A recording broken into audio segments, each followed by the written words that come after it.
Let's welcome our speakers for Fireside Chat, VC Trends in Silicon Valley. Let's welcome Catherine. Let's welcome Jeff. Let's welcome Carrie. And let's welcome Kai. Are you the only one lost in the millions? Hi, everybody. So today we have a panel to discuss both. Can you hear me? That's fantastic. Okay, investing trends in Silicon Valley and also, the Taiwan startup ecosystem, both how it's perceived by investors in other parts of the world, and what our guests think is exciting about it. So yeah, let our panelists introduce themselves, starting with Jeff. So hi everyone, pleasure to be in Taipei for the first time. Love the place, kind of hot. Yeah. Born and raised, educated in France, moved to the Valley 19 years ago and was one of the first, what was then called super angels in the Valley, and created one of the very first micro VC funds as a crazy idea back in 2007. And now there's like 850 sort of firms doing the same thing, so it wasn't a bad idea after all. We managed $300 million. We have invested in 218 companies. Some of the most well-known would be Fitbit, Eventbrite, Sendgrid, Postmates, Poshmark, and a bunch of others. And excited to be here.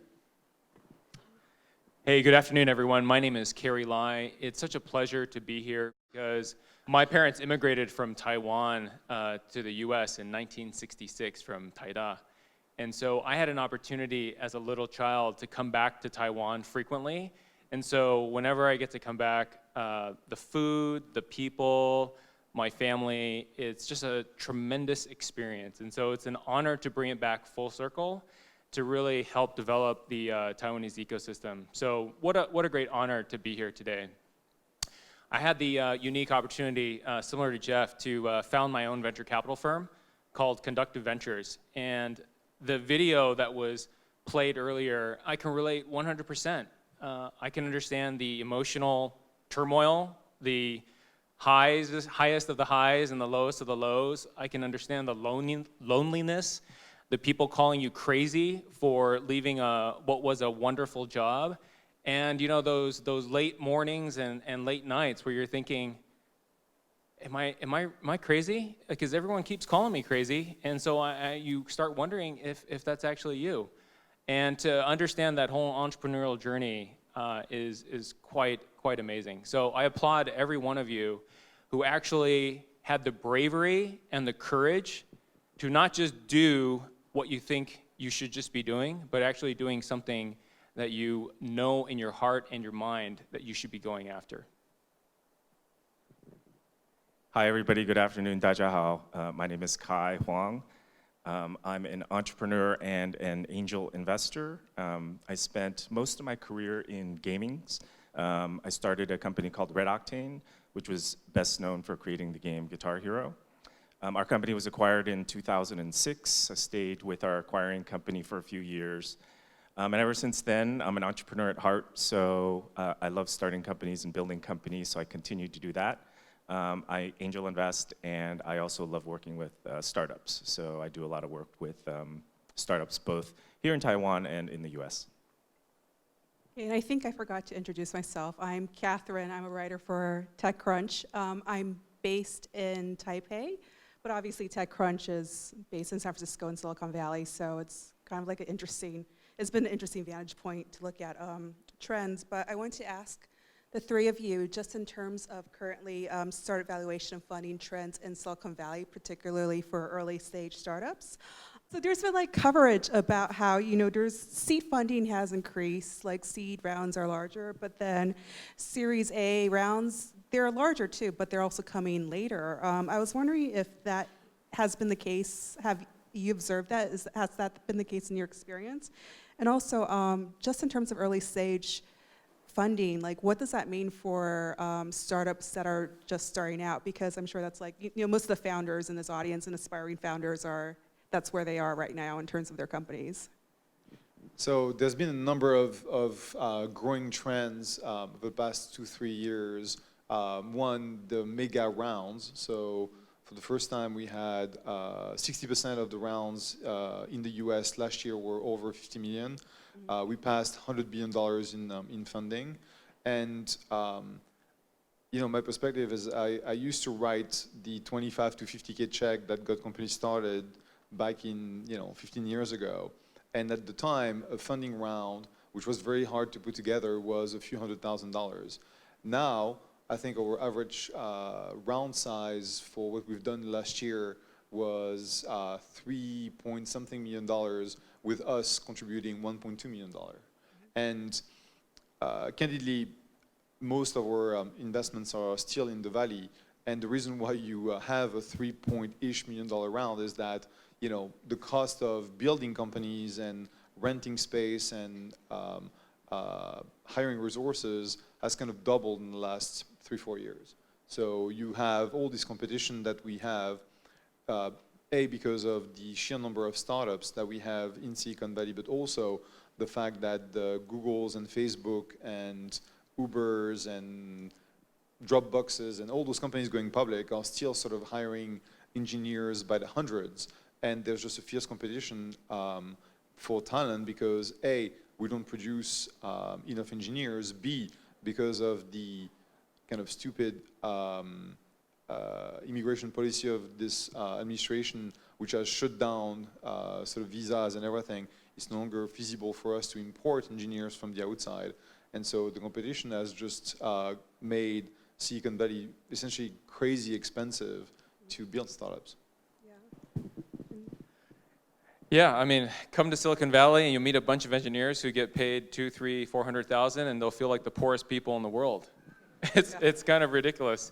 It's because housing costs more, food costs more, everything just costs more. And so ultimately that trickles down to how much companies need to raise in order to continue to grow their business. And Jeff's absolutely right. You have to compete with Google, who has more than $100 billion on their balance sheet, and they don't mind paying $500,000, $1 million for engineers because they'll make that up in the next quarter, in the next few days, easily, a few hours. And so I think one of the biggest trends, at least for our firm, is we're a humble $100 million fund, and we've actually been looking outside Silicon Valley.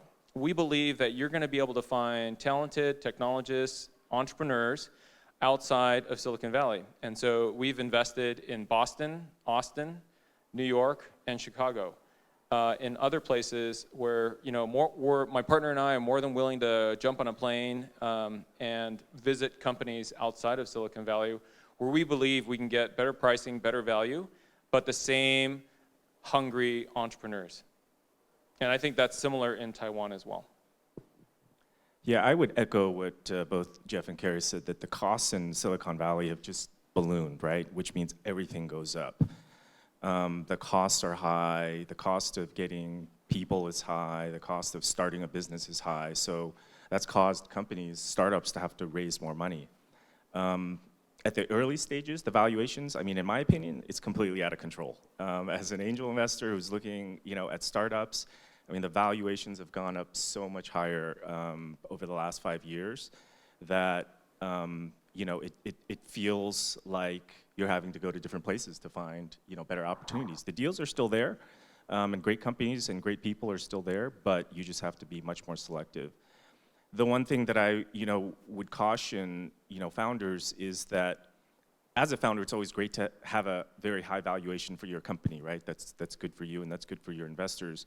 But the one thing that I see quite often, which I think is a challenge, is that when your valuation starts really high in the early stages, if you're twice sort of what we might consider a normal valuation, all of a sudden that starts to set you down a path where your next round has to be higher, and your next round has to be higher, and your next round has to be higher, right?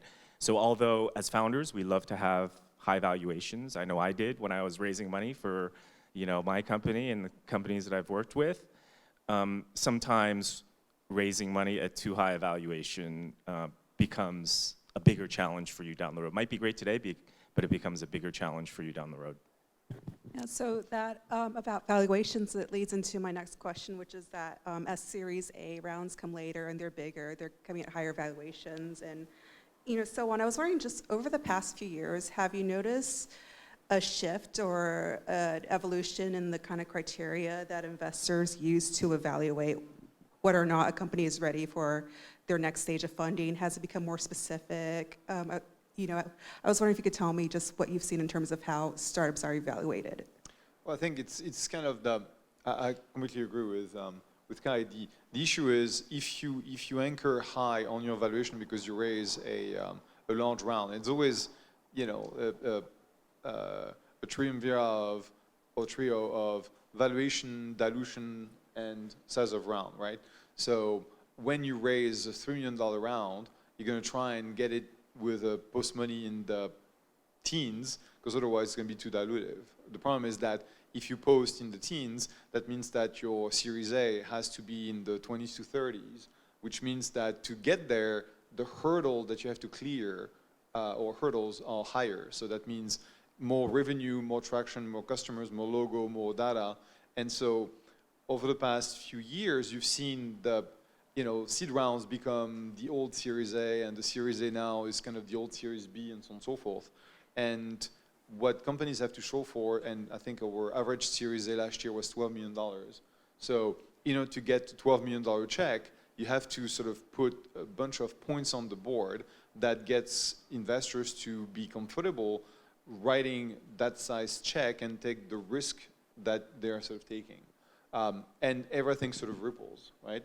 And then at those mega round stage or super growth stage, you have the Vision Fund and a few others who are trying to write $50, $100+ million check with also sort of a set of hurdles that kind of compress the ecosystem. And the craziness that Kai was referring to is because you have a imbalance between supply and demand where there's just too much money chasing too few deals.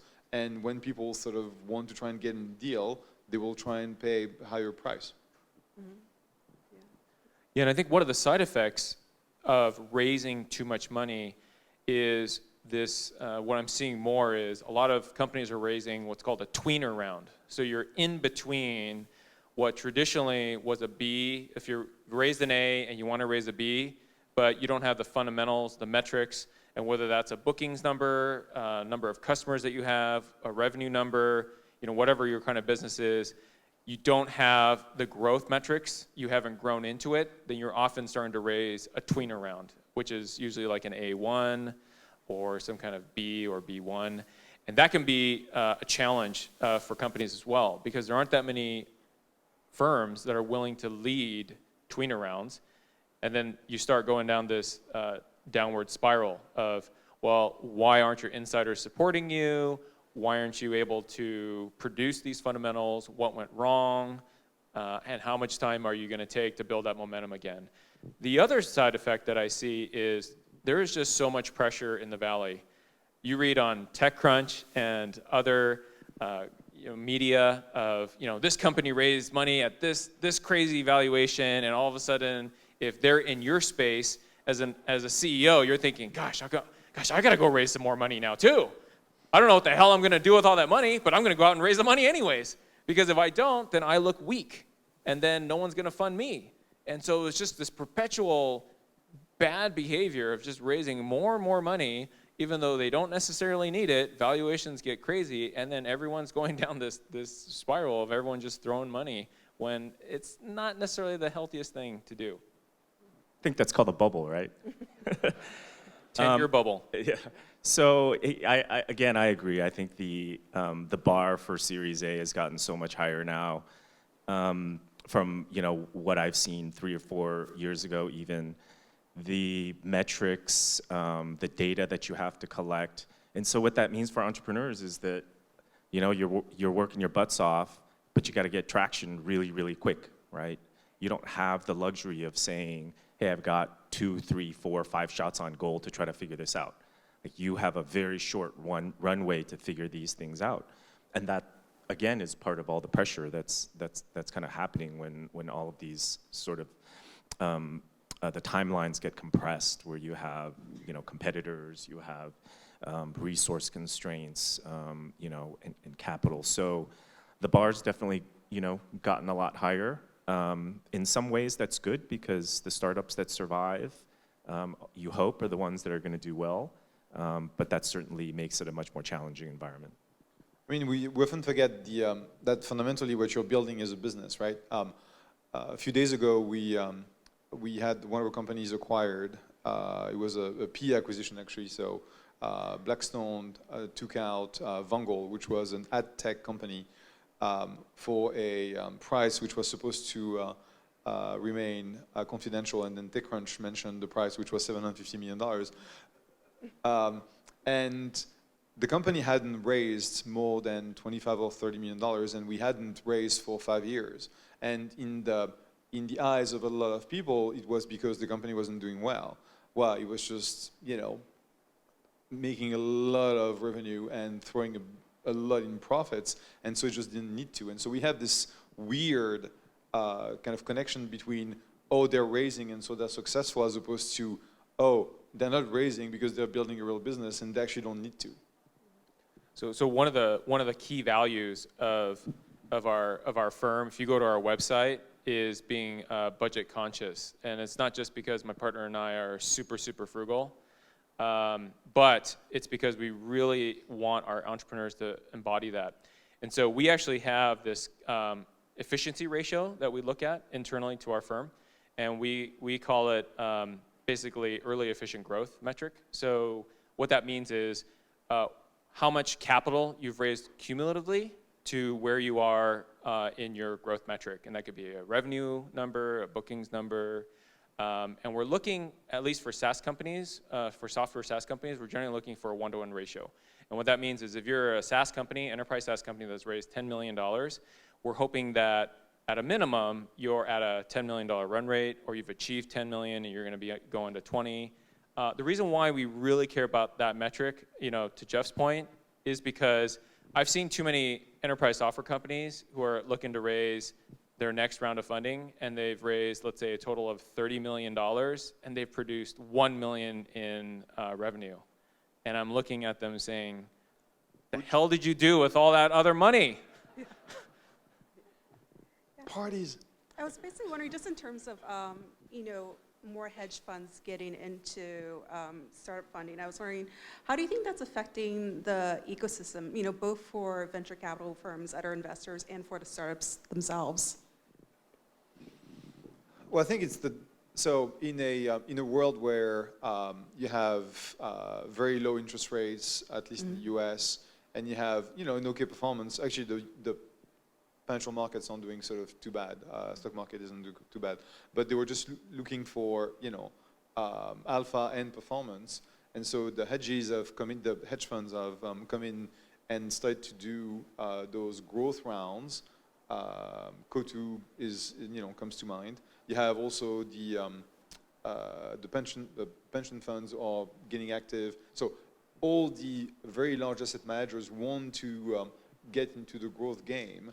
And what that has created is sort of delay in the exit market, where you have so much growth capital available to you, you don't need to actually go public until either your investors are kicking and screaming or you feel that you're ready. The problem is that by that time, you may very well be too late because you don't have enough growth left in the company's trajectory to sustain the public market position. So I actually think that companies should go and get into the public market sooner, but as soon as they want to, they don't even want to raise money. Money is available to them. There's an armored truck, in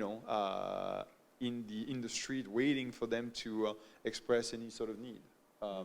And so we'll see how that plays out, because once you're too late for the public market and there's no one there to be big enough to buy you, you're kind of stuck.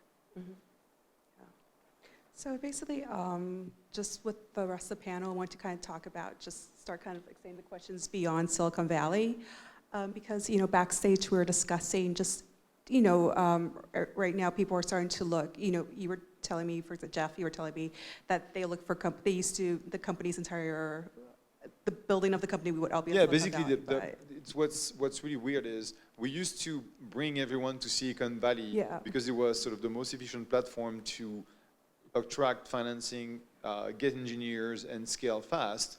But now we're at a point where the competition is so fierce and so expensive that everyone has flipped 180 degrees and is trying to push companies to scale outside of Silicon Valley. So now, when one of our companies, so we still build everything under one roof during the seed stage, but at Series A, we have a discussion about either moving engineering products somewhere else, opening a second center, going partially distributed or fully distributed, or anything essentially which avoids competing with Google and Uber and Facebook, who can pay $500,000 for an engineer and I can't, right?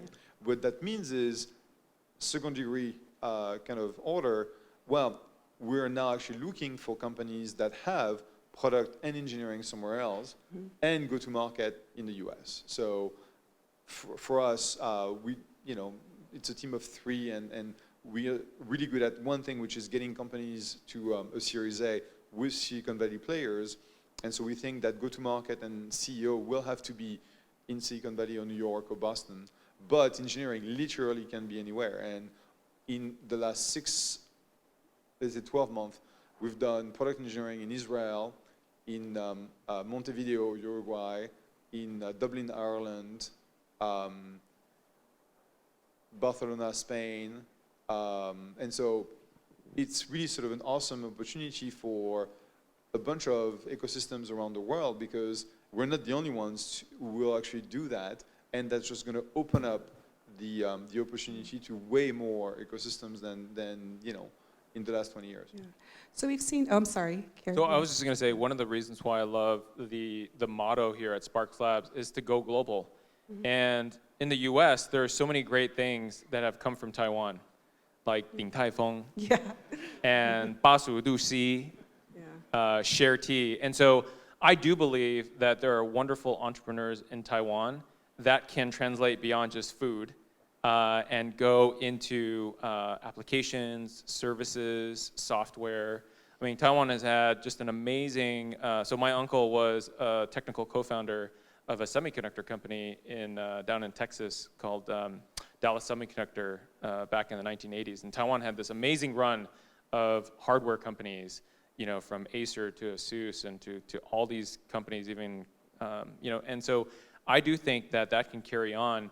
But I think one of the biggest challenges as well that faces not only Taiwanese, but also even Taiwanese Americans is the ability to have the appetite for risk. When my parents left Taiwan, 他们从台大毕业, and what they wanted for their kids was, the typical traditional Asian parents in the US, right? Was to become a doctor, a lawyer, or an engineer. Entrepreneur was about the same as being unemployed. And because there's this fear that the more risk you take, the bigger chance of failure might occur. And that is so true, but I think you learn the most when you fail. And I think for a lot of my parents who came from Taiwan and sacrificed a lot, because they never came back to Taiwan after they left after 1966. I mean, they came back to visit, but they never came back and lived here. I just think about that. I'm just so incredibly grateful because having grown up in the U.S., I can see the opportunity to embody and embrace new ideas and a bigger appetite for risk. And so I definitely applaud every single entrepreneur in here again, because I know what it must take to tell your parents that you're leaving this wonderful job, this stable job, what it takes to tell your spouse that you have this wonderful idea, but you're gonna quit your job to do it. I've been there, and trust me, those aren't easy conversations to have. That's definitely true. One of the things that I've seen, and I've built companies in the U.S. and I've actually done another startup where I've used teams in Taiwan. And one of the things I think that you're seeing generally just globally is the talent level has risen a lot higher. We kind of live in a bubble, as I said, in Silicon Valley. So, we feel like the talent is great there, and it is. But as Jeff was saying earlier, the ability to hire teams and compete against the Googles and the Facebooks and the Apples of the world. And there's so much great talent there, but the competition is extremely high. So, whereas 3, 5, 10 years ago, it was frowned upon to maybe build teams outside of Silicon Valley.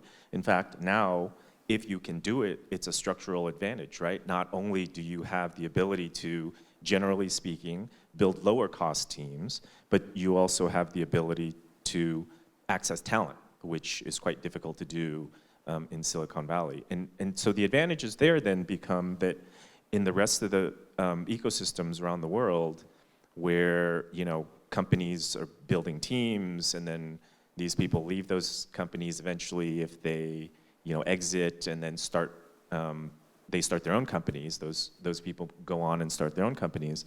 That's definitely one of the things that I think you're starting to see, everywhere outside of Silicon Valley, which I think is great, and we're seeing that here in Taiwan as well. I think you're absolutely right.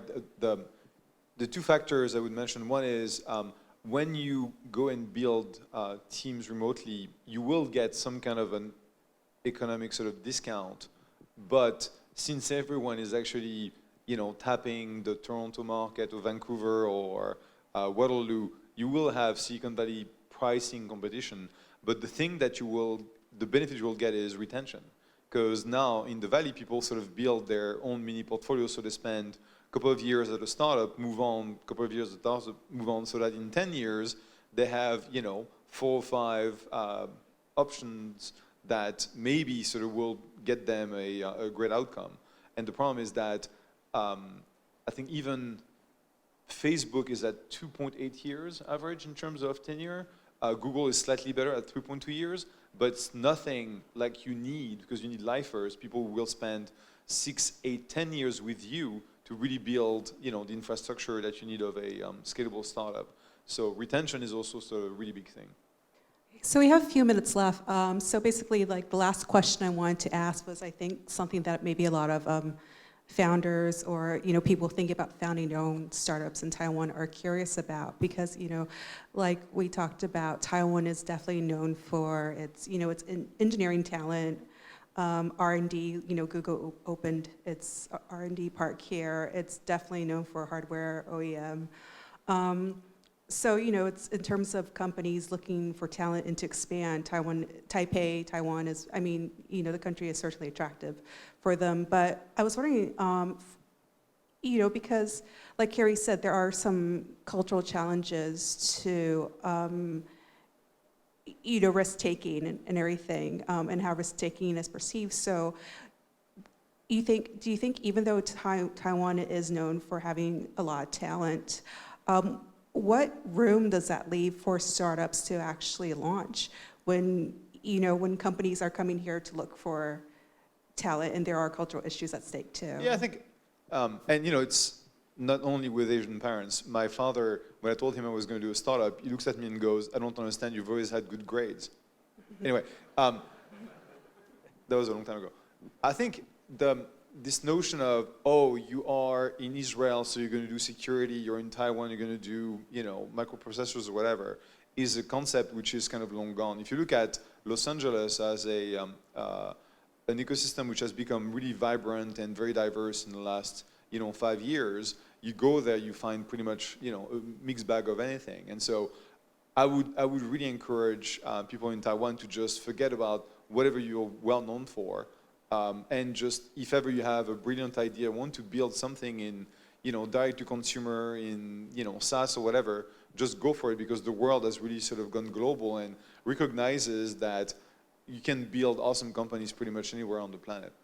Mm-hmm. Yeah. I always tell people that I'm the accidental entrepreneur.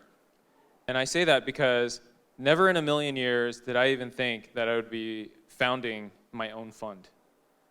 I was super happy at the firms that I was at. I was at IVP, super well-established firm, been in the Valley since 1973, and Intel Capital, one of the world's largest global corporate venture firms. And I was super happy, and I was making really great money. But really, at the end of the day, when I started to look around, there was a lot of things that I wanted to do differently. And one day, either when I'm done with VC or VC is done with me, I wanted to have my own imprint on the entire ecosystem.